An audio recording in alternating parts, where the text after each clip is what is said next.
দিন গ্রামবাসীরা ফাঁদ পেতে একটি বাঘকে ধরে খাঁচায় রাখল। তারা রাস্তার ধারে একটা বাঘ রেখে দিল যাতে লোকেরা সেই দুষ্ট বাঘটিকে দেখতে পায় যে এতদিন ধরে গ্রামবাসীদের উপর হঠাৎ আক্রমণ করে অনেক গবাদি পশু এবং শিশুকে হত্যা করেছে। বাঘটি এখন সত্যিই সমস্যায় পড়ে গেল।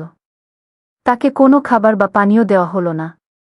সে প্রত্যেক পথচারীকে তাকে ছেড়ে দেওয়ার জন্য অনুরোধ করল, প্রতিশ্রুতি দিল যে সে তার উদ্ধারকারীকে হত্যা করবে না। কিন্তু কেউই হিংস্র প্রাণীটির কথা বিশ্বাস করল না। অবশেষে একজন দয়ালু ভ্রমণকারী বাঘটিকে সাহায্য করতে রাজি হল যখন বাঘ তাকে হত্যা না করার প্রতিশ্রুতি দিল। কিন্তু বাঘটি মুক্তি পাওয়ার সাথে সাথেই সে লোকটিকে হত্যা করতে চাইল। লোকটি প্রাণ ভিক্ষা চেয়ে প্রাণীটিকে তার প্রতিশ্রুতি মনে করিয়ে দিল।